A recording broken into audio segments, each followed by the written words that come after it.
Parle que je te vois, le podcast où des voix s'expriment et se dévoilent à travers des récits inspirants et des partages d'expériences.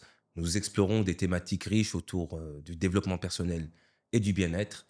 Chaque invité nous raconte son parcours unique pour inspirer, transformer et pourquoi pas éclairer à la lampe de sa lumière. Parle que je te vois est une expression que j'emprunte à Socrate. Socrate croyait que la parole révélait l'âme. Il pensait qu'à travers les mots, la voix, les silences même, on pouvait découvrir une personne dans toute sa profondeur. Et on ne peut pas parler de lumière, on ne peut pas parler de motivation, on ne peut pas parler d'éclaircissement, si ce n'est Wadi Hadada, qui est une cathédrale dans le paysage, j'ai envie de dire marocain, mais aussi franco-marocain. C'est un pur plaisir, Bibi, que de t'avoir ici. Je me rappelle, il y a quelque temps, j'étais de l'autre côté, c'est toi qui m'interviewais. Je t'ai appelé, tu n'as pas boudé une seule seconde, tu m'as dit j'y vais. Merci du fond de mon âme d'être là, Wadi Hadada. Et je commence avec une première question très égoïste parce qu'on s'est préparé juste un petit peu avant. Comment tu fais pour te préparer juste avant une prise de parole en public ou devant les médias, Wadi? Écoute, je suis d'abord ravi d'être avec toi. Une invitation que tu me lances, je ne peux pas la refuser. C'est pas la première d'ailleurs. Dans d'autres circonstances, c'est toujours un plaisir de répondre à tes sollicitations. Et là, en l'occurrence, en particulier à ce podcast, je trouve que l'initiative et le titre sont très beaux et originaux. Pour ce qui est de la préparation, en fait, le mot est lâché. C'est-à-dire que quand je suis amené à intervenir pour partager un petit peu mon expérience autour de la prise de parole en public. L'essentiel de ce que je peux raconter tourne autour de la préparation. Les gens imaginent que certains orateurs ou speakers sont nés pour cela et arrivent sur scène de manière instantanée avec cette capacité d'éloquence et de conviction. Mais tout cela est le reflet d'énormément de travail et d'énormément de préparation. Tu en sais quelque chose, toi, en tant que comédien de théâtre notamment, tout ce que ça demande en termes de répétition, tout ce que ça demande en termes de mise en scène, de recadrage. Et effectivement, la préparation, elle est fondamentale. Après, la préparation, on a tendance à se limiter principalement, même quand on en est conscient, au contenu. Or, la préparation, elle est aussi et surtout, j'ai envie de dire, mentale et physique. Il faut être disposé à prendre la parole en public. Tu m'as appelé il y a quelques jours. Depuis que tu m'as appelé, j'ai en tête cette intervention. Donc j'y pense, même si je n'ai pas les axes précisément sur lesquels je vais intervenir. Je sais dans quel esprit tout cela va se dérouler. Et forcément, déjà, rien qu'en faisant ce travail de projection mentale, eh bien, on arrive à créer un cadre propice à une intervention qui soit adéquate et bien réalisée. Tu me donnes une excellente transition puisque tu es un orateur, tu n'es pas qu'orateur. Tu enseignes aussi la prise de parole en public et devant les médias comme moi. Tu es formateur, tu es journaliste. On t'a vu dans le JT de 20 heures. Ici, tout le monde te connaît. J'ai pas besoin de faire la promo de cela. J'ai perdu un petit peu le fil de ma pensée. C'est que, en fait, si je voulais dire ça, c'est que un orateur qui parle à un autre orateur, puisque nous sommes plus ou moins dans la même marmite, ça donne quoi? Et ensuite, comme dirait l'un de mes professeurs, les orateurs sont des poètes qui écrivent en laissant des traces sur le sable. On espère qu'on va laisser des traces dans ce podcast. Et pour synthétiser ce que tu as dit, c'est que un orateur est un improvisateur. Il n'y a pas plus grand orateur qu'un improvisateur comme toi, comme moi je l'espère, mais nous savons très bien que l'improvisation, ça s'organise comme tu as fait Et oui, ces précédents jours. l'improvisation, contrairement à l'idée reçue qu'on peut avoir, ça se prépare. Ça se prépare. C'est beaucoup de préparation que d'improviser. J'aime bien donner cet exemple autour des matchs d'impro que je puis chez mon ami Houda, avec Que j'ai eu qui l'occasion de connaître. Oui. j'œuvre sur ce terrain de la prise de parole en public. Et on explique notamment aux gens que l'on reçoit, dans le cadre des formations qu'on peut dispenser tous les deux, que les matchs d'impro, lorsqu'il y en a, eh bien, ils sont préparés. Alors les gens nous posent la question, ils disent, mais comment? Mais c'est un match d'impro, d'improvisation. Oui, mais il y a des templates, il y a des modèles, il y a des des Absolument, histoires, il y a absolument. des scénettes sur lesquelles les troupes de théâtre d'improvisation s'entraînent, s'exercent. Et lorsque le sujet est tiré au sort, eh bien, on essaie de construire quelque chose de nouveau, mais sur la base de l'existant. Donc, on ne peut pas improviser de rien. Et le travail d'improvisation, c'est l'anticipation d'abord. C'est avoir assez de recul Mmh, pour être opérationnel sur les fondamentaux. Ça, c'est incontournable. Être suffisamment opérationnel sur les imprévus, parce que les imprévus se prévoient. Quand on absolument. parle d'imprévus, c'est une machine qui tombe en panne, ce sont des fiches qui s'envolent, c'est des trous de Mmh, mémoire, c'est un public qui est un peu agité, qui est comme un il peu vient de m'arriver. compliqué. Voilà. Donc ça aussi, ce sont des choses sur lesquelles on s'exerce, Mmh, sur lesquelles on met en place des mécanismes pour pouvoir les combler lorsqu'ils surviennent. Et puis, il y a cette infime partie d'un événement soudain, totalement absolument. inattendu, mais qui est attendu en soi parce que rien que le fait de savoir que c'est susceptible d'arriver, c'est déjà une partie de la prévisibilité de la chose. Petite parenthèse que je ferme rapidement. Est-ce qu'il t'est déjà arrivé, tout comme moi, d'avoir un trou pendant un JT en live?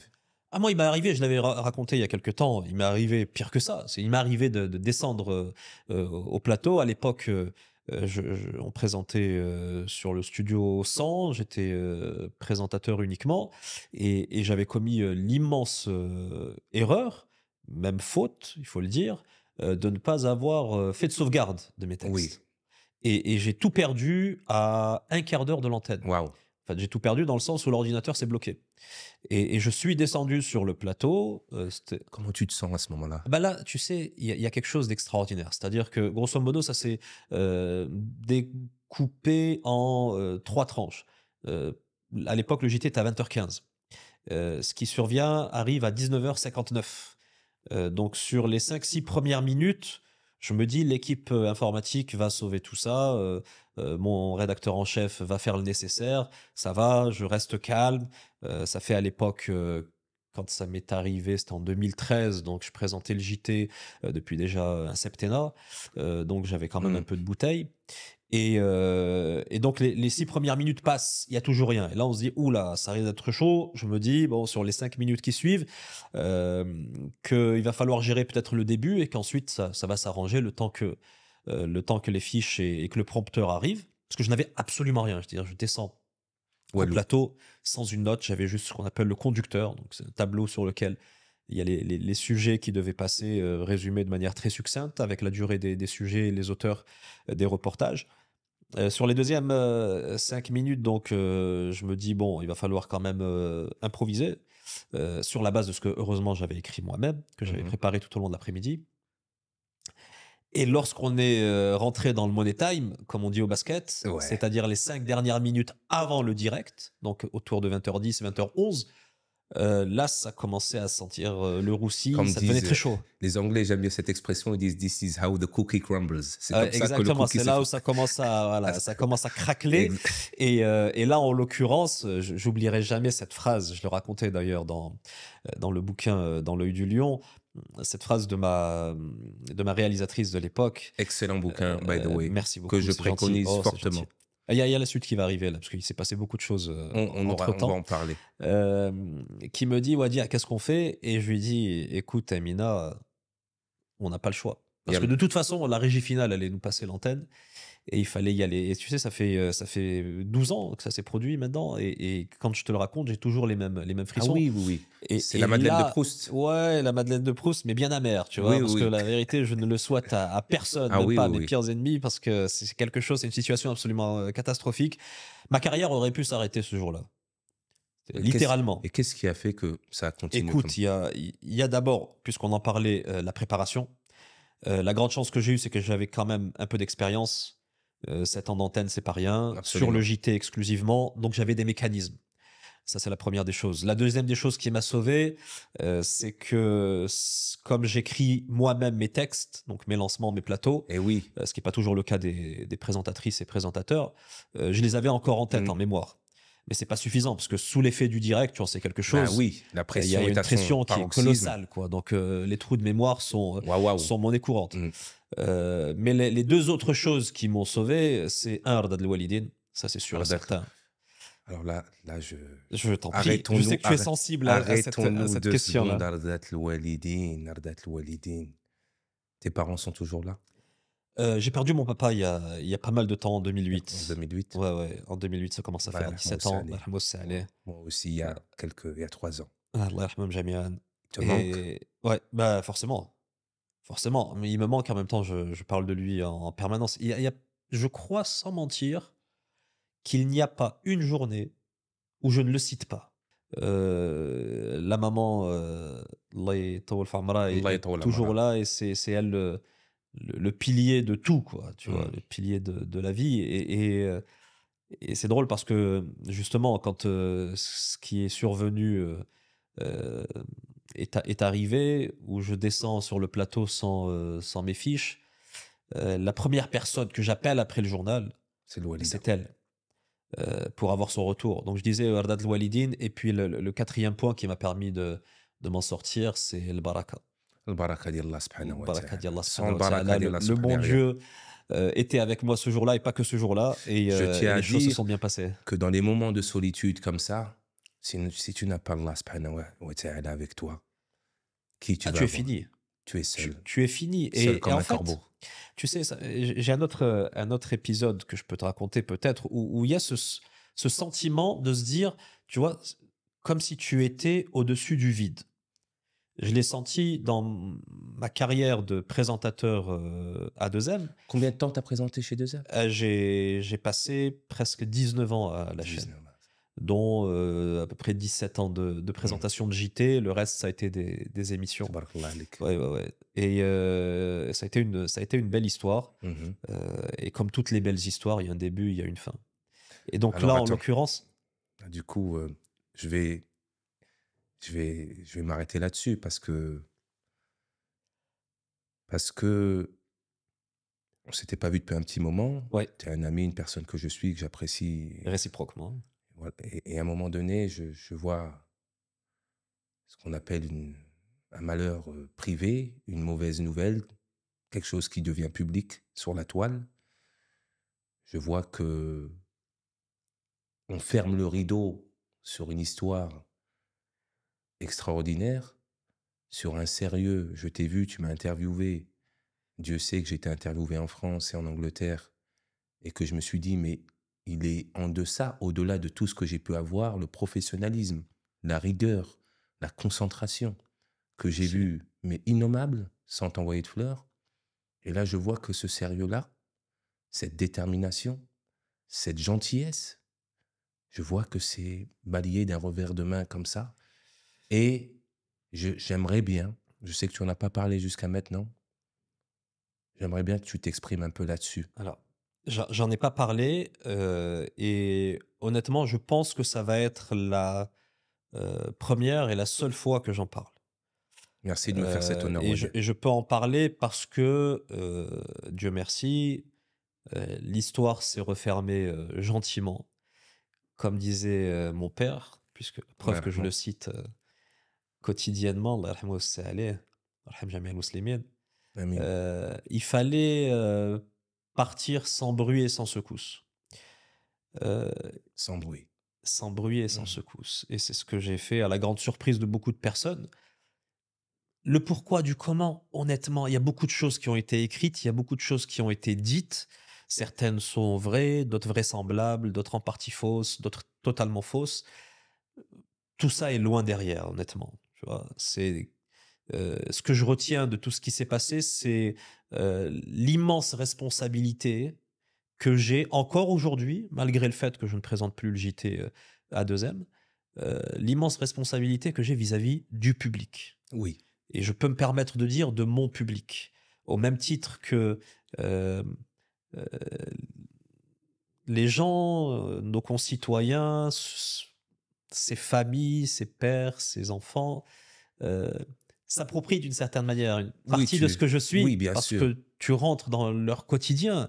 Tu imagines, je rencontre beaucoup plus maintenant de personnes qui n'étaient pas nées quand j'ai commencé à présenter, parce Absolument. que je côtoie pas mal d'étudiants, de jeunes dans le cadre de mes interventions. Donc c'est quand même quelque chose, quoi. Et vraiment, j'ai pas vu le temps passer. Et je m'en rends compte quand je m'aperçois que ces personnes-là, ces jeunes en face de moi, ont l'âge de mon aîné ou un peu moins ou un peu plus. C'est quelque chose d'extraordinaire. Donc je dis oui vis-à-vis de mon public, vraiment par affection, pas par appropriation. Euh, Parce qu'il y a eu un élan de gentillesse. On l'appellera comme on veut. Moi, je l'appellerai un élan de gentillesse et de sympathie. Et ça, Et je dirais de gratitude aussi. ouais, Merci franchement, Wedé pour l'information et moi, j'ai fait que mon travail, c'est que ce que tu as je leur diffusée dis. avec qualité. Tu l'as fait. Je veux dire, je t'ai Je, rencontré je, à travers la télé avant tout. je n'ai fait que mon travail. Et en fait, ce que j'ai appris de mon père aussi, c'est que quand tu fais ton travail et que tu le respectes, ton boulot te respecte aussi. Donc, à travers les invités que j'ai pu recevoir, le public que j'ai pu accompagner et qui m'a accompagné, il y a ce respect qui s'est instauré. Je suis loin d'attention, parce qu'on m'a envoyé beaucoup de fleurs. Je suis loin d'être quelqu'un de parfait, heureusement d'ailleurs. J'ai énormément de défauts, mais sur mon métier, sur mon travail, sur ma passion, Oui, sur l'amour de l'antenne, de la présentation du JT, etc., je crois que je suis pas irréprochable, loin s'en faut. Mais je me suis pas mal débrouillé. oui, Et je pense pas qu'il y a beaucoup de monde, à part celle peut-être qui m'a mis le pied à l'étrier encore, qui puisse me faire des reproches là-dessus. Et c'est ce que je gagne. Le plus important, c'est ça. C'est que quand je regarde dans le rétroviseur, je me dis, waouh, ça a été une aventure formidable. Formidable. 2M, j'ai aucun souci avec 2M. 2M, c'est ma baraque, c'est chez moi. Je disais souvent que 2M, ça veut dire deuxième maison, mais en fait, c'était ma première maison et ça le restera. Ça le restera, même si je suis plus à Innsbruck, parce que j'y ai vécu des moments extraordinaires, mais dans le sens propre du terme. J'y ai vécu des drames personnels, et 2M m'a permis de rester debout, m'a permis de me construire, m'a permis de devenir le professionnel que je suis, et une partie de l'homme que je suis aujourd'hui. Et ce serait immensément injuste euh, que de ne pas le reconnaître et que de ne pas dédier, malgré ce qui s'est passé, ce sont des choses qui arrivent. Ça, c'est mon père qui disait aussi, ce sont des choses qui arrivent. ça arrive. Malgré ce qui s'est passé, je voue et je continue à vouer un respect infini à cette chaîne qui est dans mon cœur et qui le restera à jamais. En tout cas, je souligne là la noblesse, tabarakallah alik, de cœur et d'esprit que tu as. On te donne une uppercut qui fait mal, un coup en dessous de la ceinture. Et je l'interprète avec mes mots et pardonne-moi, c'est comme ça que je vois les choses de ma petite fenêtre ou de ma petite télé. Et tu réagis avec beaucoup de dignité. Est-ce qu'on peut zoomer sur cette douleur de la séparation, de l'art et la manière avec lesquelles les choses se sont passées, Wadia, en toute Écoute, sincérité? écoute, honnêtement, c'est comme dans toute séparation. Faut être franc. Ça fait mal, Non, pas tant que ça. Pas à partir du moment où on est conscient d'une chose. D'abord, les torts sont toujours partagés. évidemment. Il n'y a pas une Hum, partie qui a 100% raison et une partie qui a hum. 100% tort. D'accord? Ça, c'est une chose qui est préétablie et dont je suis absolument conscient. Ça, c'est la première des choses. Après, c'est une question de répartition et d'équilibre. Peut-être qu'il y en a qui ont plus tort que d'autres, etc. Peu importe, je suis pas là, moi, je suis pas juge, j'ai aucune envie de rentrer dans ces détails-là. Je t'ai dit quelle était ma position là-dessus. À partir de ce moment-là, quand tu as toute cette gratitude Mmh. vis-à-vis d'une institution, parce que là, il s'agit d'une institution, j'irai même plus loin, c'est une institution étatique. Une chaîne de télévision, c'est puissant. Bien sûr. Et c'est le reflet par extension de notre royaume. Euh, il ne peut pas en être autrement. Donc, pour moi, il y a eu un peu de déception, il y a eu des moments de doute, Déçu de quoi? de certains agissements, de Mmh. certaines manières de faire. Mmh. Tu vois, il y a des choses, après tant d'années de bons et loyaux services, qui auraient pu être faites autrement. Mais c'est pas grave. Mais elle est Vraiment, je le dis, du fond du cœur. Je suis pas en train mais de jouer un rôle. je sais où elle est. De toute façon, Je suis les gens complètement qui à viennent en l'aise, face de moi, là-dessus et encore une fois, mmh, tu sais, j'en ai pas du tout parlé parce que, sous l'effet de cette déception dont je parlais là ou d'une certaine colère, heu, parfois les mots dépassent la pensée et heu et je ne voulais pas que mes mots dépassent ma pensée. d'ailleurs, pour faire un peu de développement personnel, une des choses de l'intelligence émotionnelle, c'est de ne pas réagir à chaud, Ah oui, ça jamais. de prendre le temps de la réflexion avant la réaction. Ça, je le dis toujours quand on me demande conseil ici et là sur des décisions, Mmh, comme ça qui sont prises un peu délicates. Il y a 2 cas dans lesquels on ne réagit pas de manière instantanée, la colère et l'euphorie. absolument. Parce que même sous l'effet de l'euphorie, d'une On peut joie immense, on peut faire des on peut erreurs qui faire beaucoup sont, d'erreurs. colossales. Donc ces 2 Mmh, phénomènes-là sont à prendre en considération. Et puis après, bon, tu sais, personne n'est parfait. Heureusement qu'il y a des gens qui nous entourent, heureusement qu'il y a, la force divine qui, bien sûr. apaise les choses. Heureusement qu'il y a, Radat el Walidine, encore une fois, des proches, des conseils, un petit peu d'expérience et puis, la vie continue. La vie continue. Très belle transition. Alors, tu as dit tout à l'heure que tu avais des défauts. Ouais, beaucoup, ouais. En beau coach, je dirais que ce mot-là est à bannir quand on le sait. Tu le sauras aujourd'hui, je ne t'apprends rien, nous apprenons tous les 2, tu le sais très bien. C'est que je considère que nous n'avons pas des défauts, mais plutôt des axes d'amélioration. Comme disait l'un de mes mentors, la scène, tu as toutes les qualités du monde, il y en a juste certaines sur quoi tu dois travailler. Ouais, ouais, il y a beaucoup de choses sur lesquelles il faut travailler. Bah, every day is a Beaucoup school de choses, day. ouais, ouais, beaucoup de choses sur lesquelles il faut travailler et après c'est ça, heu, ça va être une émission ou un podcast sponsorisé par mon père, Allah yarhamou et parmi les choses qu'il nous disait, c'était: «On en apprend tous les jours» Mmh, et ça, j'ai grandi avec cette phrase, tu vois? Quand t'es mmh, gamin, tu comprends pas trop de quoi il s'agit, tu dis: «Bah, phrase d'adulte», mais c'est exactement ça. C'est-à-dire que le soir, quand tu poses ta tête sur l'oreiller, tu te dis: «Attends, qu'est-ce que j'ai fait aujourd'hui?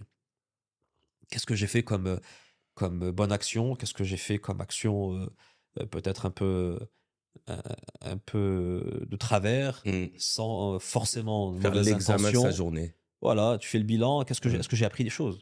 Une journée sans apprendre quelque chose, c'est une journée de perdue, quoi. C'est terrible et Dieu mmh. merci, ce métier de journaliste, il permet cela. Je rencontre énormément de gens, je lis, je découvre, je m'intéresse et Dieu merci, j'apprends plus d'une chose, chaque jour et puis on essaye d'être, au quotidien, au fur et à mesure que le temps passe, la meilleure version de soi-même. Alors, tu dis 2 choses intéressantes. J'ai une théorie sur le mot «essayer», mais je laisse le loisir aux personnes de checker un épisode avec Bonzola dans lequel j'en parle et «Deviens la meilleure version de toi-même» est le titre de mon humble ouvrage. Absolument. Pour Merci, lequel je t'avais reçu. absolument merci de le citer. J'ai envie de te poser une question. Quand est-ce que tu as eu en tête le balbutiement de cette pensée, de ce désir, de cette passion, que c'est ça que tu voulais faire, du journalisme? Écoute, c'est la grande chance que j'ai eue.